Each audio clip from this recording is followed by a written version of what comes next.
ഇപ്പോൾ KSU സംസ്ഥാന president Shri Aloysius Xavier telephone line ചേരുകയാണ്.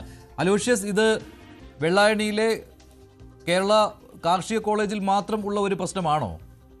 അല്ല, ഈ വിഷയം കേരള കാർഷിക സർവകലാശാലയുമായി ബന്ധപ്പെട്ട് ഫീസ് വർധനവിന്റെ സംസ്ഥാന സർക്കാർ ഒരു മാസത്തിന് മുൻപ് ഇതിന്റെ ഉത്തരവിറങ്ങുന്ന എല്ലാം സാഹചര്യം ഉണ്ടായിരുന്നു. അന്ന് KSU ഉൾപ്പെടെയുള്ള വിദ്യാർത്ഥി സംഘടനകൾ യൂണിവേഴ്സിറ്റി മാർച്ചുകൾ ഉൾപ്പെടെ നടത്തി സർക്കാരിന് നിവേദനം ഉൾപ്പെടെ നൽകിയതാണ്. വലിയ കുത്തനെയുള്ള 4-5 ഇരട്ടിയുള്ള ഫീസ് വർധനയാണ് കാർഷിക സർവകലാശാലയിൽ നടത്തി വരുന്നത്. അതിന്റെ മുഖ്യ കാരണമായിട്ട് യൂണിവേഴ്സിറ്റിയുമായി ബന്ധപ്പെട്ട അധികാരികൾ പറയുന്നത് യൂണിവേഴ്സിറ്റിക്ക് ലാപ്സായി കിടക്കുന്ന ഫണ്ടുകൾ സർക്കാർ നൽകുന്നില്ല.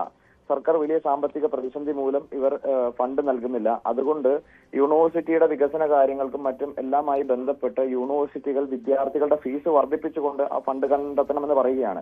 അപ്പോൾ നമുക്കിതിൽ മനസ്സിലാക്കേണ്ടത്, സർക്കാർ വലിയ സാമ്പത്തിക പ്രതിസന്ധിയിൽ പോകുമ്പോൾ വിദ്യാർത്ഥികളുടെ ഫീസ് കുത്തനെ വർദ്ധിപ്പിച്ചുകൊണ്ട് അത് ഇവരുടെ സാമ്പത്തിക പ്രതിസന്ധിയെ പരിഹരിക്കാൻ വേണ്ടി വിദ്യാർത്ഥികളെ ഒരു ടൂളായി ഇവിടെ സർക്കാർ ഉപയോഗിക്കുകയാണ്. അതിൽ വലിയ രീതിയിലേക്കുള്ള പ്രതിഷേധം ഞങ്ങൾ നേരത്തെ രേഖപ്പെടുത്തിയിട്ടുണ്ട്.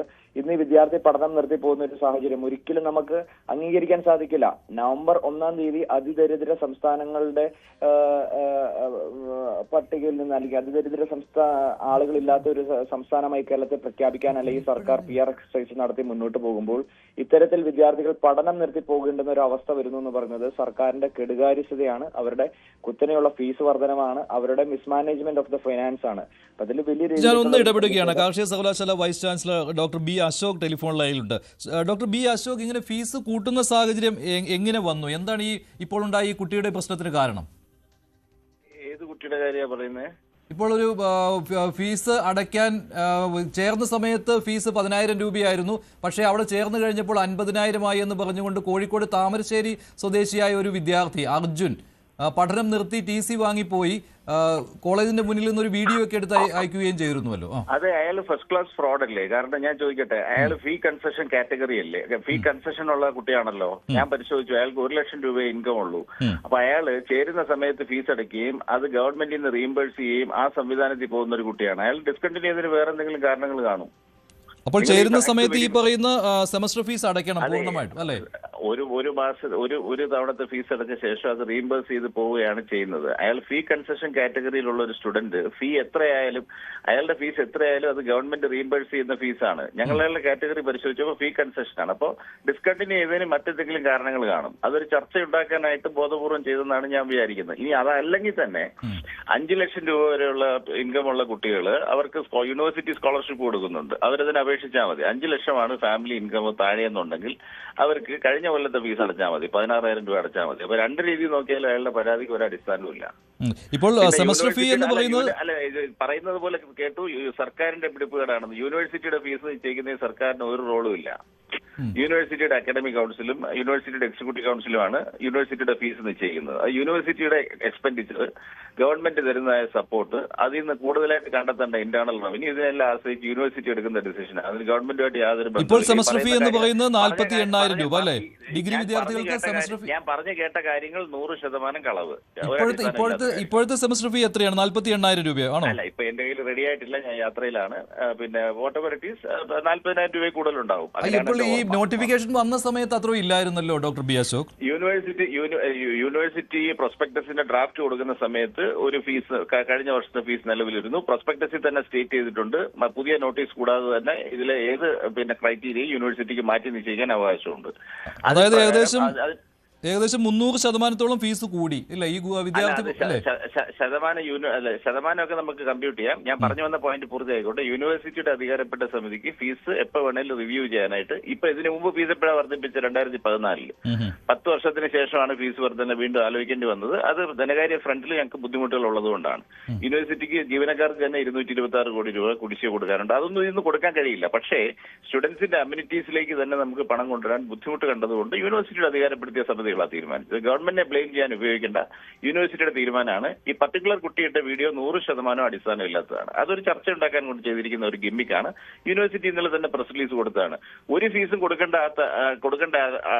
വ്യക്തി 10,000 20,000 എന്നുള്ള ചർച്ചയിൽ എന്താണ് ഏർപ്പെടുന്നത്? അയാളുടെ പിന്നെ ഇത് സൗജന്യമില്ലേ? അത് മാത്രമല്ല, അയാളുടെ ഇൻകം 1 ലക്ഷം ആണെങ്കിൽ അയാൾക്ക് സ്കോളർഷിപ്പ് ഉണ്ട്.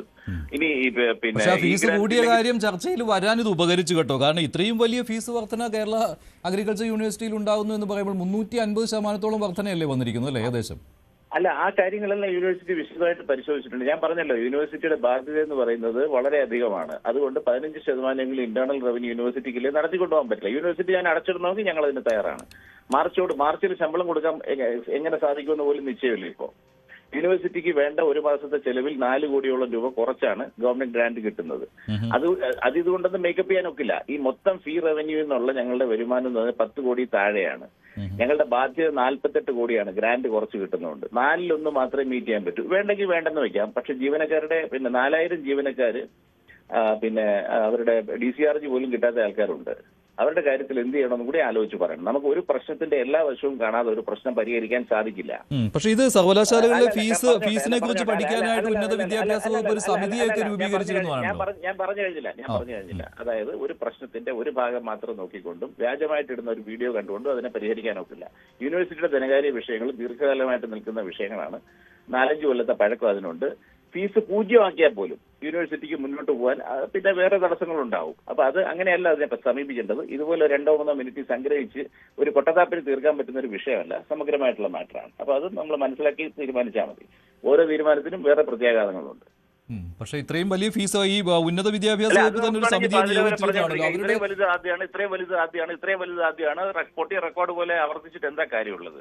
നമ്മൾ സമഗ്രമായിട്ട് ഫീസാണ് അത്രേ ഉള്ളൂ. കൊല്ലുന്ന ഫീസ് അല്ല അതൊക്കെ അഡ്ജക്റ്റീവ്സിനൊന്നും പഞ്ഞമില്ല. പക്ഷേ പിന്നെ യൂണിവേഴ്സിറ്റിക്ക് വിദ്യാർത്ഥികളുടെ അമ്യൂണിറ്റീസും വർദ്ധിപ്പിച്ചുകൊണ്ട് വരേണ്ടി വരും. അതിലോട്ടുള്ള തുക ഇപ്പം ലഭ്യമല്ല. അതെങ്ങനെയെന്നും കൂടെ പരിഹരിക്കണം. ഇതിനൊന്നും പിടിവാശിയൊന്നുമില്ല. സർക്കാരിന് ഇതിൽ പങ്കൊന്നുമില്ല. യൂണിവേഴ്സിറ്റി എടുത്ത ഡിസിഷനാണ്. ഈ കാണിച്ചതും ചർച്ചയ്ക്ക് ഉപയോഗിക്കുന്നതുമായിട്ടുള്ള വീഡിയോയിലുള്ള വിദ്യാർത്ഥിയുടെ കേസ് വ്യാജമാണ്. അത്രയേ പറയുന്നുള്ളൂ. ശരി ഡോക്ടർ ബി അശോക്, അലോഷ്യ സേവർ ഇതിനുള്ള മറുപടി. വേറെ രക്ഷയില്ലെന്നാണ് VC പറയുന്നത്.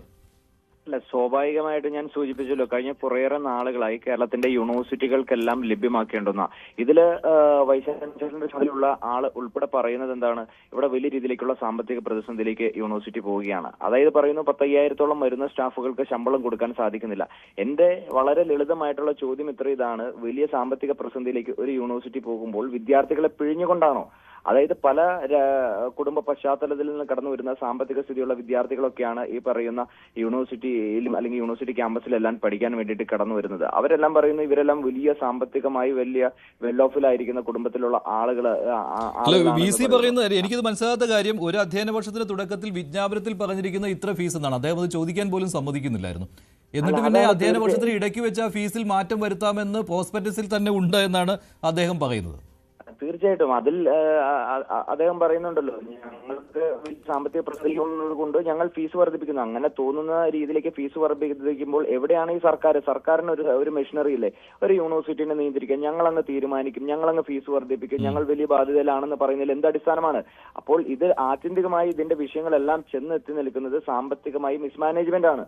അതിന് സർക്കാർ കൃത്യമായിട്ടുള്ള ഇടപെടലുകൾ നടത്തണം. കേരളത്തിലെ മതിയായിട്ടുള്ള ഫണ്ടുകൾ യൂണിവേഴ്സിറ്റികൾക്ക് ലഭ്യമാക്കുന്നുണ്ടോ? വിദ്യാർത്ഥികൾക്ക് മാന്യമായ രീതിയിൽ അവർക്ക് പഠിക്കാൻ പറ്റുന്നുണ്ടോ? അവരുടെ അഭിമാനവും അന്തസ്സും അവർക്ക് ഉയർത്തിപ്പിടിച്ചുകൊണ്ട് ഒരു കോളേജിൽ അല്ലെങ്കിൽ യൂണിവേഴ്സിറ്റിയിൽ പഠിക്കാൻ സാധിക്കുന്നുണ്ടോ? നമ്മൾ വലിയ PR എക്സർസൈസിലേക്ക് കുതിച്ചുകൊണ്ട് പോകുമ്പോഴേക്കും സാധാരണക്കാരായിട്ടുള്ള വിദ്യാർത്ഥികൾക്ക് ഇങ്ങനെ പഠനങ്ങൾ ഉപേക്ഷിക്കപ്പെടേണ്ടി വരുന്ന ഒരു സാഹചര്യമുണ്ട്. ശരി, ഇപ്പോൾ അർജുൻ തന്നെ ടെലിഫോൺ ലൈനിൽ ചേരുന്നുണ്ട്. അർജുൻ, താങ്കൾക്ക് സർവകലാശാലയിൽ തുടർന്ന് പഠിക്കുവാനുള്ള അവസരമുണ്ട്. ഇപ്പോൾ മന്ത്രി അക്കാര്യം പറയുകയും ചെയ്തു, താങ്കളെ തിരിച്ചു വിളിക്കണം എന്ന്. പക്ഷെ ഇവിടെ വൈസ് ചാൻസലർ പറയുന്നത്, ഡോക്ടർ ബി അശോക് പറയുന്നത്, താങ്കൾ ഇത് തെറ്റായ രീതിയിൽ പ്രചരിപ്പിച്ചു എന്നുള്ളതാണ്. താങ്കൾ ഫീസ് ഇളവ് കിട്ടുന്ന ഒരു വിദ്യാർത്ഥിയാണ്, അതുകൊണ്ട് ആദ്യം ഫീസ് അടയ്ക്കണം, പിന്നീട് റീഇംബേഴ്സ്മെന്റ് ആണ് വരുന്നത് സർക്കാർ ഗ്രാന്റ് നൽകുന്നതിനനുസരിച്ച് എന്ന്. ഇക്കാര്യം അറിയാൻ വയ്യായിരുന്നോ? VCയുടെ വിശദീകരണമാണിത്. അറിയായിരുന്നു, ഈ ഗ്രാന്റ് കിട്ടുന്ന അറിയായിരുന്നു. നല്ല എക്കോ ഉണ്ടല്ലോ, കേൾക്കുന്നില്ല. പറഞ്ഞോളൂ. ഈ ഗ്രാന്റ് കിട്ടുന്ന അറിയായിരുന്നു. പക്ഷേ എനിക്ക് സമയമില്ലേ, പറയാൻ സമയമില്ലേ? ഉണ്ട്, പറഞ്ഞോളൂ, താങ്കൾ പറഞ്ഞോളൂ. ഓക്കെ. ഈ ഗ്രാന്റ്സ് കിട്ടുന്ന അറിയായിരുന്നു. പക്ഷേ ഇവർക്ക് ഒരു ഉറപ്പ് പറയാൻ പറ്റില്ല ഈ ഗ്രാന്റ്സ് എപ്പോഴാ കിട്ടുകയെന്ന്. അതായത് ഇത്രയും സ്റ്റുഡൻസ് ഇപ്പൊ എന്റെ കൂടെയുള്ള സ്റ്റുഡൻസ് ഇന്ന് ജോയിൻ ചെയ്യാണ്. ഏകദേശം 88,000-89,000 രൂപ അവരടയ്ക്കണം. ഇന്ന് കയറുന്നതിന് മുമ്പ് അത്ര എമൗണ്ട് അടയ്ക്കണം അവര്. ഈ ഗ്രാന്റ്സ് ഈ ഫണ്ട് തിരിച്ചു കിട്ടായിരിക്കും. അപ്പൊ അവരെ പാരന്റ്സിന് ഒറ്റയടിക്ക് ഇതുപോലൊരു എമൗണ്ട് എവിടെ നിന്ന് ഉണ്ടാക്കാൻ പറ്റും? ഈ ഗ്രാൻസ് വഴി തിരിച്ചു കിട്ടുമായിരിക്കും.